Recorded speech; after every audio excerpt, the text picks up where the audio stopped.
All right, folks, today we're going to talk about the House of Representatives specifically. You should have some background information on this, having done the webcast on Friday. So, really, it's about apportionment, reapportionment, districting, redistricting, cracking, packing, kidnapping, bleaching, which is not even in there, hijacking, gerrymandering, and other flat out silliness, and even a little bit of math. That's right, we're talking about the House of Representatives. We know that back during the Constitutional Convention, once they agreed that one chamber of Congress, the House of Representatives, the states were going to be represented on the basis of their population. The question became, who do you count, right? Well, since he was asking, there you go, there's your dad joke for today, right there, is that in order to actually do that, they had to have a count of the people. So the national government is mandated to count the people, conduct a census once every 10 years, always when the year ends in zero. Who we actually count is still an ongoing political question today. Okay, do we count just the citizens? Do we count residents that are legal immigrants within your state, illegal immigrants within your state? Well, the Constitution does provide us some guidance. It says whole number of persons. And the courts have not come down on what that exactly means. But most courts would agree that that means everybody who resides in your state should be counted as best you can. And you'll find out why that's important later on. Just remember that the starting point, when we're talking about representation in the House, the starting point is a census, a count of the people that happens once every 10 years, always when the year ends in zero. Article 1, Section 2, Clause 3. Now, once we know what the populations of the states are, then we're going to conduct apportionment. And there's the formula for apportionment. Any questions about that? I didn't think so. I wouldn't be able to explain it to you anyway. Okay, so apportionment is the process of distributing, or you could say redistributing, the 435 seats in the House among the states according to their population. We need to do this once every 10 years because population changes. There's shifts within the United States, and there's more people moving to the United States, and we want the House of Representatives to be reflective as possible of where the people live throughout the states. All right, so there you go. Now, you've already watched the amazing apportionment machine, so you know how this basically works. We start with the number 435. It's been capped at 435, right? And we immediately assign one state a representative. So, boom, you get down to number 385. Then you rank the states according to their population, and California is going to be the first state to get their second representative. When we assign California a representative, we then subtract 710,000. That was as a result of the 2010 census, but 710,000 from California's population, and then you re-rank it. Texas gets the next one, and then California gets a third. So, and then we subtract another 710,000. So each time a state gets assigned a representative, you subtract a certain number of people from their state's population. There are 7 states that never rise up. They're sitting there on the bottom of that list of states according to their population. They never get a second representative. We know who some of those are: Wyoming, Montana, North Dakota, South Dakota, Vermont, Alaska, right? Okay. You can watch the video again at your leisure if you need to. It's short, explains it perfectly. All right, so here were the results of the 2010 apportionment. Now, here's what you need to understand is that we can see that in the Northeast and in the Midwest, they're losing seats in the House. That does not mean that they're losing population. Pretty much every state in the United States is gaining population. However, some states are gaining population at a greater rate. Those states tend to be in the South and out in the Southwest, right? There are some outliers where we see some gains happening.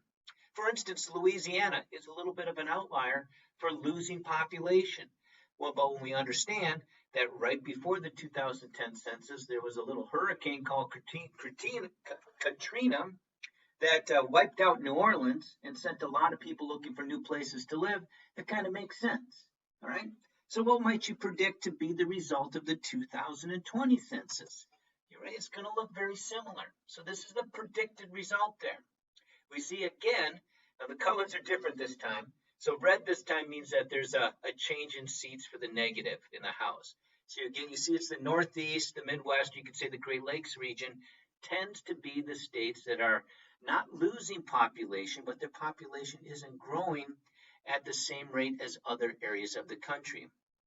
So we see the South with Florida, Texas, huge amount of growth in Texas. California appears to be a little bit of an outlier. And lo and behold, Montana is going to pick up a second representative. Good for you, Montana. You must be excited. Now, for us living in Minnesota, the prediction doesn't look good. It looks like we're going to go from 8 representatives in the House down to 7. And you're like, wow, wonderful, thrilling, tantalizing. Why should I care? Hashtag sarcasm alert, right? This is why you should care. There's 4 reasons why you should care that Minnesota might go from 8 down to 7. First off, we're going to lose influence on how our nation's laws are crafted, right? We will have less votes in Congress, less say in what the national law will be. We also know that our electoral college vote is constructed from our members of Congress. We get 1 for each senator and 1 for each representative. We're going to go from 10 votes for president down to 9 votes for president. And we will have less say in who becomes the next president of the United States. And that is always going to be an important question. When it's 270 to win, you want to have as much influence on that as you can. Now, the third one's a bit of a stretch, right? But it is the president that appoints justices to the Supreme Court and other federal courts. And if we have less say in who the president is going to be, then we have less say in who those federal justices will be as well. Now, the fourth point here is the one that every AP student needs to understand and know, okay? You've already learned about those methods the national government can use to coerce or to get the states on board with achieving national goals. Yes, we're talking about grants and aid again, right? Particularly categorical grants, because some of those are formula grants where the amount of money your state gets is based on its population. And if our population isn't growing at the same rate as other states, those other states are going to take a finite amount of money. They're going to get more money than we are. Okay, and then who has to make up that money? The citizens of Minnesota are going to have to make up that money with higher taxes.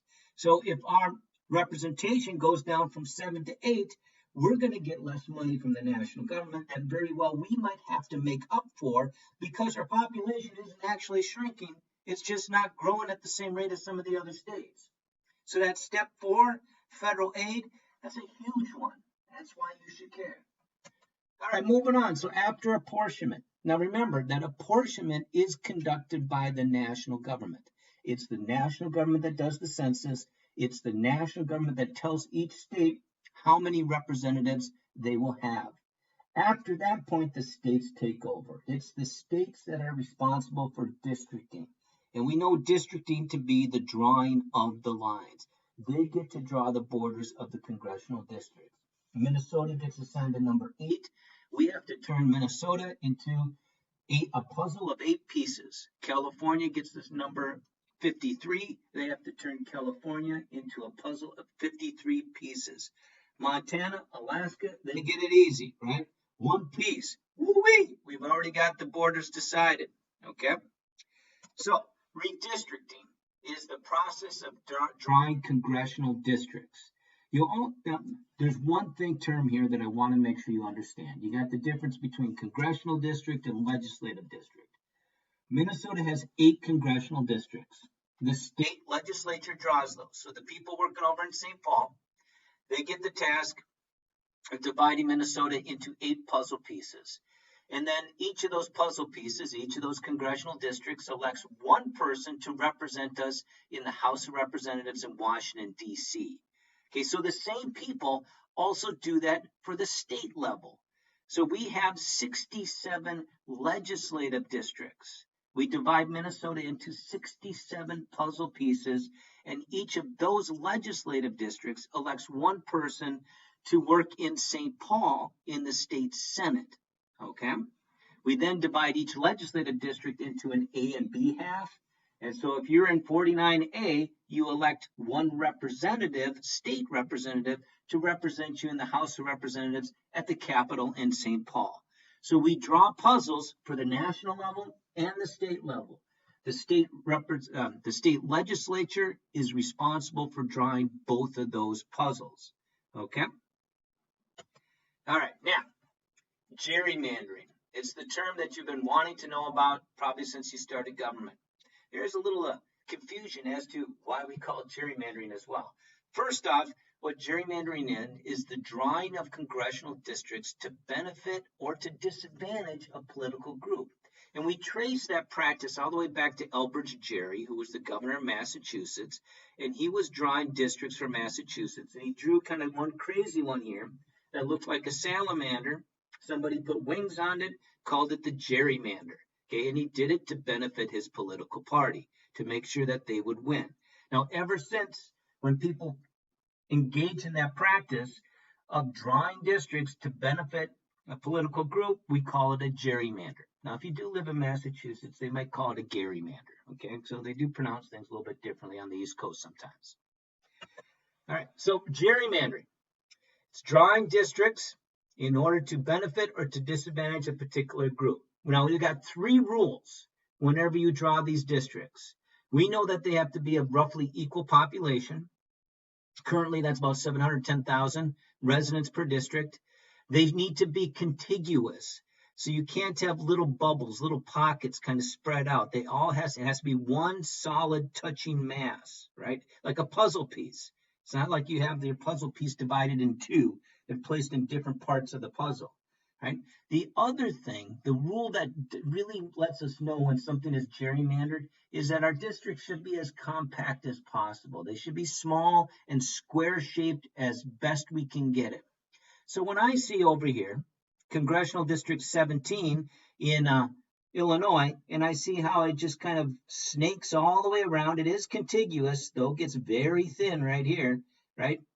I'm wondering why. It looks to me like they're trying to draw that district to benefit a particular group. Okay? So this is how gerrymandering can happen. Okay? We have a mythical state here.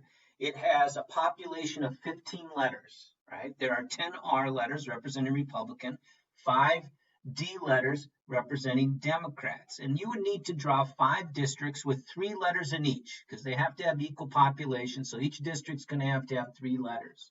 Now, if we were going to draw them fairly, I would draw districts where, Republicans would win 3 of those districts and Democrats would win 2. That'd be roughly representative of the actual distribution in the population between Republicans and Democrats. However, I can, using the practice of cracking, I can draw those districts so Republicans win every single one. And if you can't quite see it, I'm just going to make it look like a pie and do pie pieces. And I'm going to crack up my Democrats and put 1 Democrat in each piece, and I will have 2 Republicans in each piece, which would assure that the Republicans win every single district. And that's 5, which would be unfair because they should not. All right. Now, the other way that I can do this, which is kind of like the hidden gerrymander, is to pack together my Democrats. I'm going to put 3 Democrats in 1 district. That way, I don't ever have to worry about those voters, right? I don't have to compromise with their values. Boom, boom, boom. They'll get to elect 1 member, because they have 3 Ds in their particular district. The other 2 Ds I'm going to crack up, and that way I will end up with 4 Republican districts and only 1 Democrat. Okay. Again, it's somewhat unfair. I should have 3-2, but 4-1 looks better than 5-0. But those are some tools that people use to gerrymander. It's called packing and cracking. The other things that people do is hijacking. Hijacking refers to the constitutional requirement that a representative live in the congressional district that they represent. So if it's redistricting time and there's a certain representative that I don't like, I draw their house into a district where I know they're not going to get reelected. That's called hijacking, okay? Because I get rid of them by actually drawing their house into a new district. Okay. So if you want to know more about those the techniques for gerrymandering, you can click on the word down here, gerrymandering, right here. There is a little video there that talks about all the different techniques for gerrymandering. The video starts off describing redistricting as it's supposed to be, the idyllic version of redistricting, and then it goes on to actually talking more about what really happens, how the gerrymandering, how people draw the lines to benefit and disadvantage certain political groups. If you want a hand at trying gerrymandering yourself, there's a little puzzle game that you can try by clicking on try this one too. The gerrymandering game that we loved, it was called the redistricting game, doesn't work anymore. It was a flash-based game on the web, and we can't take it anymore. Can't play it anymore, which is too bad. All right, so a little bit more about gerrymandering is usually we talk about in the terms of the partisan gerrymandering right here, which is drawing districts to ensure that your political party is going to win to benefit your political party. You can also have an incumbent gerrymander. Okay, so an incumbent gerrymander is when you draw it to benefit the incumbents regardless of political party. Okay, so if you look at this district here outside of Chicago, it's called the Earmuffs, and it has 710,000 people in. It is also contiguous, though it looks like it might break right here, but it actually runs along Interstate 294. I don't know about you, but I don't know anybody who lives on the interstate, but it makes it contiguous. It makes it one single puzzle piece, right? And boom, boom, boom, and then it kind of swoops up to the north side over here. Well, it looks obviously drawn to benefit a certain political group. Now, if this is drawn to benefit a Democrat, to ensure that a Democrat is going to win this district, here is the result of that. What that means is that the only time that district's going to have a competitive election is in the primary, when it's a Democrat running against a Democrat. And the more liberal Democrat is likely to win. If that is drawn to ensure a Republican win, then again, it's only going to be competitive in the primary when a Republican is running against a Republican. And I'm going to end up with the more conservative Republican winning. If I get the moderate Republican, they're going to end up compromising with the Democrats, and then they go back, stand for re-election, and they will lose to a conservative Republican. So eventually, if you allow for incumbent gerrymandering, you're going to end up with a Congress made up of very conservative Republicans, very liberal Democrats, and there's going to be a huge ideological divide between those two groups. We know that. We know what that's called. That's called polarization, right? And there's not going to be space for people to compromise and to conduct good governance. Now, the other type of gerrymander you can have is a racial gerrymander. Now, for years, historically in this country, this was done to disadvantage minorities, right? So you look at those racial groups of color, right? Make up a minority of the population, and the districts were drawn to make sure that their political power was negligent, that they could never actually exercise their power to elect someone that might represent their values and beliefs. So there was a Supreme Court case called Thornburg versus Gingles that after the Voting Rights Act of 1965 that said if it's possible, you can create what's called a majority minority district. In fact, in some states, they demanded that you do so, that you draw a district crazy shaped like this so that the residents of that district, the majority of the residents of that district are of a particular minority group, which gives them a better chance of electing someone that would represent their beliefs and values. Okay, that was allowable under Thornburg versus Gingles. And that was kind of the law of the land until we get to Shaw versus Reno, which we're going to talk about in a little bit there. Okay, we also have what we call socioeconomic gerrymanders. Now, you probably don't need to go into that because you think about who's drawing these districts, right? They're probably of a certain socioeconomic group. And who are they disadvantaging? You don't have to actually think about that too hard. Yes, it would be the poor people of the United States. They're being disadvantaged by socioeconomic gerrymanders. Okay. All right, let's move on. So, again, talking about those incumbent gerrymanders here. It's kind of hard to see, but you have from 1949 just a representation of Congress. So the red dots are Republicans, the blue dots are Democrats, and then you see all these kind of gray lines drawn between them, and they shows the network that happens, like whose ideas that they agree with in 1949. And you see basically there's a lot of overlap. You have a lot of blue dots that are actually on the conservative side red dots that are over there on the liberal side. So there's a lot of communication happening across the aisle. Okay? And that's pretty standard until we start getting to 1995, right? And then you start seeing this gap appear between the red dots and the blue dots, and you see a lot less of that gray network between the dots. Okay, so as we allow for more and more partisan and incumbent gerrymanders, we're ending up with a Congress with an ideological divide. Just look at 2005, right? Between our two parties. And there's no network between them. There's no agreement between them. There's no overlap. There's no room for compromise. Okay? That's a result of gerrymandering. All right, now there's 4 Supreme Court cases in this unit that you need to know. 2 are required, Baker versus Carr and Shaw versus Reno, and I'm going to talk about those in just a second here. But there's also Westbury versus Sanders and Reynolds versus Sims. This is a nice little slide here. So the first three cases all came out of the Warren Court. So Earl Warren was the Chief Justice, right?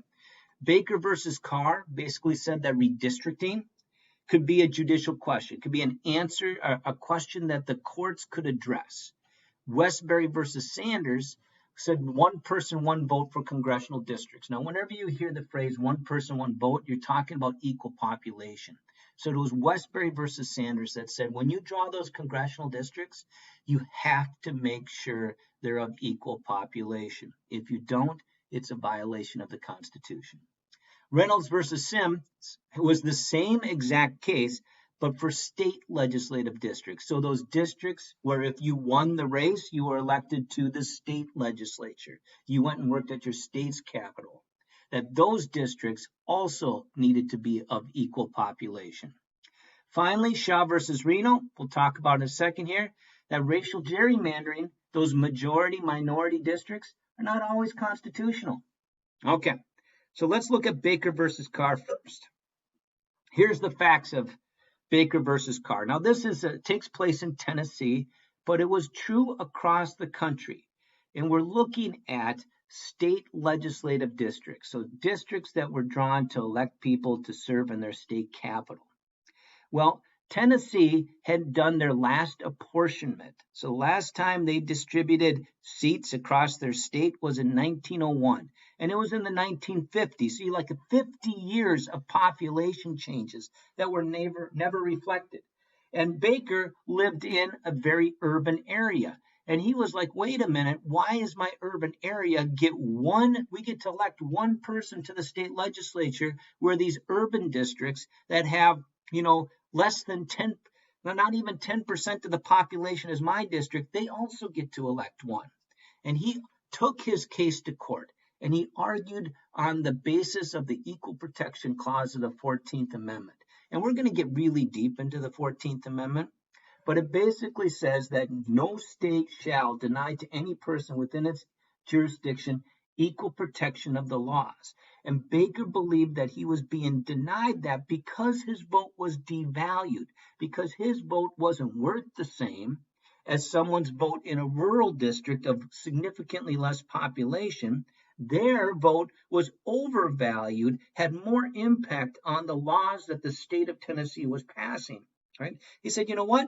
That's not fair. That's not equal. That's not equal protection. I don't have the same say in the laws that are being crafted for my state.